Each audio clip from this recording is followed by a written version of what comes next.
2026년 새해에 참 흥미로운 선언이 하나 나왔습니다. 기술적으로 정말 최고의 한 해를 보냈다고 평가받는 이더리움의 창시자가 갑자기 유행을 쫓지 말자 이런 얘기를 한 거죠. 네, 맞아요. 모두가 다음 트렌드, 다음 메타를 향해서 막 달려갈 때잖아요. 그렇죠. 그런데 정반대 방향으로 핸들을 꺾어버린 셈인데 오늘 이더리움의 심장부에서 나온 이 메시지 한번 제대로 파헤쳐 보겠습니다. 이건 단순한 신년다짐? 이런 수준이 아니고요. 비탈릭 부테린이 직접 밝힌 이더리움의 미래 전략 선언이라고 봐야죠. 특히 2025년에 기술적으로 엄청난 성공을 거둔 바로 그 직후에 이런 얘기가 나왔다는 게 참 의미심장합니다. 바로 그 지점입니다. 모든 게 완벽해 보일 때 왜 위기를 말하는가?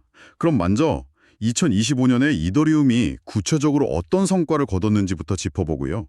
그 성공의 정점에서 왜 부테린이 본질로 돌아가자고 외치는지, 그리고 그가 말하는 이더리움의 진짜 큰 그림은 뭔지 차근차근 따라가 보죠. 자, 2025년 이더리움의 기술적 성과. 부테린 스스로도 아주 만족스러워했다는데 뭐가 그렇게 잘 됐던 건가요? 뜬구름 잡는 얘기 말고요. 진짜 사용자들이 체감할 만한 게 있었나요? 물론입니다. 일단 핵심은요, 네트워크의 기초 체력 자체가 완전히 달라졌다는 거예요. 가장 먼저 가스 한도가 크게 늘고 블롭이라는 데이터 공간이 확장됐거든요. 가스 한도랑 블롭이요? 네, 이걸 고속도로에 비유하면 바로 이해가 되실 겁니다. 전체 차선, 즉 가스 한도를 넓히고 데이터만 다니는 버스 전용 차선, 이 블롭을 여러 개 추가한 셈이에요. 덕분에 사용자들이 내는 거래 수수료가 눈에 띄게 저렴해졌고 네트워크가 꽉 막히는 현상도 크게 줄었죠. 그게 사용자들이 제일 크게 느끼는 부분이겠네요. 속도랑 비용 문제. 네, 그렇죠. 직접적으로 해결된 거니까요. 그리고 좀 더 깊이 들어가면 GKVM의 성능이 폭발적으로 향상됐다는 점도 아주 중요합니다. CKVM이요? 그게 좀 어렵던데. 이걸 이렇게 생각하시면 쉬워요. 아주 어려운 수학 문제가 있는데 그 풀이 과정을 싹 숨기고 정답이 이거야 라는 사실만 순식간에 증명해주는 마법 같은 기술이거든요. 네네. 예전에는 이 마법이 한 초등학생 덧셈 수준만 가능했다면 이젠 대학 미적분 문제까지 거뜬히 풀어낼 수 있게 된 겁니다. 와, 그건 정말 엄청난 도약인데요? 그럼 그 말은 레이어 2 같은 확장 솔루션 위에서 훨씬 더 복잡하고 강력한 앱들을 안전하게 돌릴 수 있게 됐다는 뜻이겠군요. 정확합니다. 여기에 피어드 AIS라는 기술까지 도입되면서 네트워크의 데이터 처리 효율하고 안정성이 한 단계 더 올라갔습니다. 이건 뭐랄까, 여러 노드들이 데이터를 함께 검증하는 능력? 즉, 일종의 집단지성 섹트 체크 시스템이 업그레이드 됐다고 보시면 돼요. 그렇군요. 정리하자면 2025년의 이더리움은 더 빠르고 더 저렴하고 더 똑똑해진 거죠. 기술적으로는 그야말로 전성기를 맞았네요.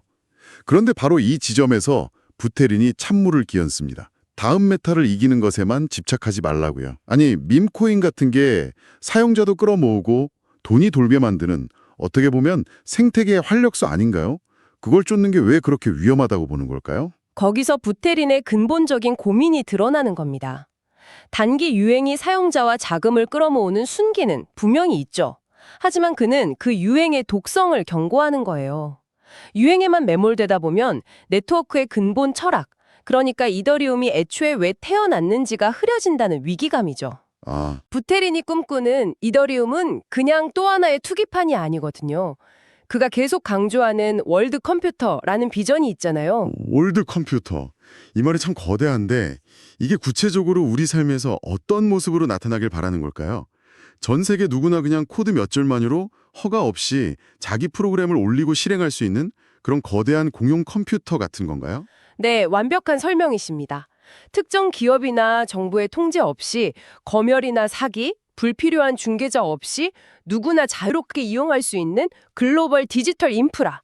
그게 바로 월드 컴퓨터의 핵심입니다.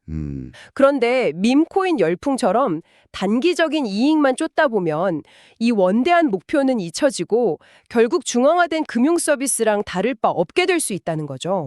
장기적인 비전을 단기적인 탐욕과 맞바꾸자. 이런 강력한 경고군요. 맞습니다. 이상은 알겠습니다. 그런데 그 월드 컴퓨터라는 원대한 비전을 어떻게 현실로 만들죠? 그걸 측정할 수 있는 기준 같은 게 있어야 할 텐데요. 여기서 부테린이 제시한 개념이 정말 인상적입니다. 바로 워커웨이 테스트. 그렇죠. 이건 거의 공상과학 소설에나 나올 법한 개념 같아요. 탈중앙화의 궁극적인 시험대라고 할 수 있죠. 개념은 아주 간단하면서도 무섭도록 강력합니다. 당신이 만든 애플리케이션이 있는데 어느 날 개발팀 전원이 비행기를 타고 휴가를 떠났다가 그대로 사라져버렸다고 상상해 보세요. 네. 그 후에도 그 서비스가 외부의 어떤 개입이나 유지보수 없이 영원히 계속 작동할 수 있는가? 이 질문에 그렇다고 답할 수 있어야 테스트를 통과하는 겁니다. 개별팀 전체가 사라져도요. 와, 이건 거의 영생을 요구하는 수준 아닌가요? 이게 기술적으로 가능한 시나리오인지 아니면 그냥 일종의 철학적인 이상향을 제시한 건지 궁금해지네요. 바로 그 지점이 핵심입니다. 자료에 나온 구체적인 예시를 보면 더 명확해져요. 클라우드플레어 같은 중앙화된 인프라가 다운되어도 서비스는 문제없이 돌아가야 한다. 아, 클라우드 플레이어. 네, 지금 대부분의 기업들은 사실 클라우드플레어나 아마존 웹서비스 같은 특정 기업의 서버에 어느 정도 의존하고 있거든요. 부테리는 그런 의존성을 완전히 끊어내야만 진정한 워커웨이가 가능하다고 보는 겁니다. 특정 기업이나 소수의 개발자에게 의존하지 않는 진짜 자율적인 시스템을 만들자는 거죠. 하지만 잠깐만요. 근데 그건 좀 너무 극단적인 기준 아닌가요? 당장 사용자들은 약간의 중앙화된 서버를 쓰더라도 더 빠르고 편리한 서비스를 원할 텐데요. 완벽한 탈중앙성을 추구하다가 결국 아무도 안 쓰는 유령 서비스만 남게 될 위험은 없을까요? 네, 맞습니다. 그 지점이 바로 지금 이더리움 커뮤니티에서 가장 뜨거운 논쟁이에요. 완전한 탈중앙화는 가능한가? 아니, 바람직하기는 한가? 이 질문이죠. 그렇죠. 많은 개발자들은 이렇게 항변합니다. 현실적으로 모든 사용자가 직접 노드를 운영할 수는 없다. 사용자 편리성과 빠른 개발 속도를 위해 RPC 노드 제공업체나 AWS 같은 중앙화된 도구를 쓰는 건 어쩔 수 없는 트레이드오프다. 이렇게요. 일리가 있네요. 이걸 절대적인 선악의 문제가 아니라 현실적인 스펙트럼의 문제로 보는 거죠. 그러니까 시장의 현실과 개발 효율성을 고려하자는 현실론. 이 강력한 반론에 대해서 부테리는 어떻게 응수하나요? 그는 이 문제를 기술의 영역이 아니라 철학과 역사의 영역으로 끌고 들어옵니다. 이더리움은 애초에 중앙 통제를 거부하는 반란, 리벨리언에서 시작되었다는 점을 딱 상기시키죠. 아, 초심으로 돌아가자. 네. 지금처럼 중앙 인프라에 의존하는 현상은 이더리움 초창기에는 없었던 비교적 최근에 생긴 편리함의 함정이라는 겁니다. 그리고 그는 지금이 바로 그 함정에서 벗어나서 과거 기술이 가졌던 자율성을 되찾기 위해 싸워야 할 결정적인 전환점이라고 강조합니다. 아, 어렵기 때문에 포기할 게 아니라. 그렇죠. 바로 그 어렵다는 사실 자체가 우리가 이걸 추구해야 하는 이유라는 겁니다. 아, 그러니까 기술적인 편의성 때문에 프로젝트의 존재 이유, 그 근본 정신을 타협하지 말자는 일종의 초심 선언이군요. 알겠습니다. 그 왜는 이해가 됩니다. 하지만 이상만 외치다 현실의 벽에 부딪힐 수도 있잖아요. 이 원대한 비전을 뒷받침할 구체적인 기술 로드맵, 즉 어떻게에 대한 답도 제시했나요? 당연히 제시했습니다. 여기서 이더리움의 스케일링 전략이 왜 다른 프로젝트들과 다른지 그 길이 명확해집니다. 이더리움은 모든 걸 하나의 체인에서 해결하려는 단일 고성능 L1 경쟁에서 의도적으로 한 발 물러서 있거든요. 아, 대신 레이어 2 중심 구조를 더욱 강화하는 길을 택하죠. 레이어 1과 레이어 2의 역할을 더 명확하게 나누겠다 이 말씀이시죠? 정확합니다. 이건 마치 한 도시를 설계하는 것과 같아요.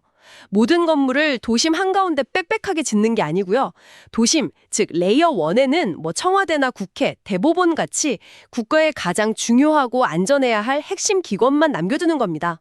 여긴 절대 무너지면 안 되니까요. 네네.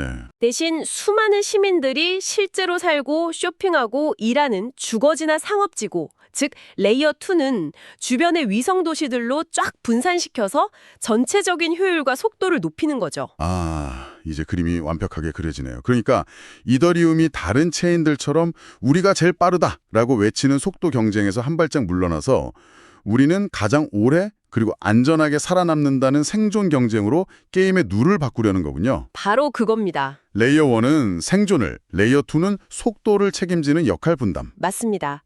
핵심적인 보안과 탈중앙성은 레이어 1이 굳건히 지키고 사용자들이 실제로 느끼는 속도와 편의성은 옵티미즘이나 아비트럼 같은 레이어 2에서 해결하는 거죠. 부테린은 2025년의 기술 발전 덕분에 이제 이 원대한 도시 계획을 실행할 기반이 충분히 마련됐다고 보고 있는 겁니다. 아, 기술이라는 자재는 준비가 됐으니 이제 철학이라는 설계도에 따라 실행에 옮기기만 하면 된다. 네, 바로 그겁니다. 자, 그럼 이 모든 메시지가 지금 이 방송을 듣고 있는 당신에게는 어떤 의미일까요?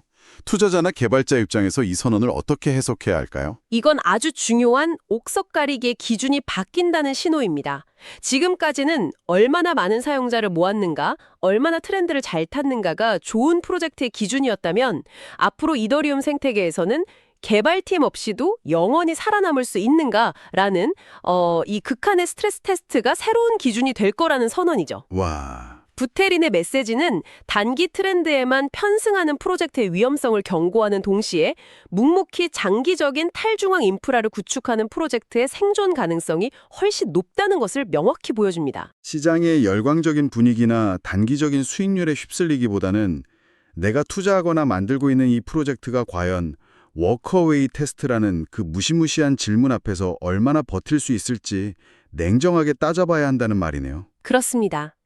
이게 앞으로 어떤 프로젝트가 이더리움 재단의 지원을 받거나 생태계의 핵심으로 자리 잡을지를 예측하는데 아주 중요한 단서가 될 수 있어요. 무게중심이 하이프에서 지속 가능성으로 완전히 이동하고 있다는 강력한 신호니까요. 결국 2026 이더리움은 시장의 유행이 아니라 자신들의 철학을 선택하겠다는 어쩌면 가장 이더리움다운 선언을 한 셈입니다. 기술적 성공에 취하지 않고 다시 한번 스스로를 돌아보며 방향을 재설정한 건데요.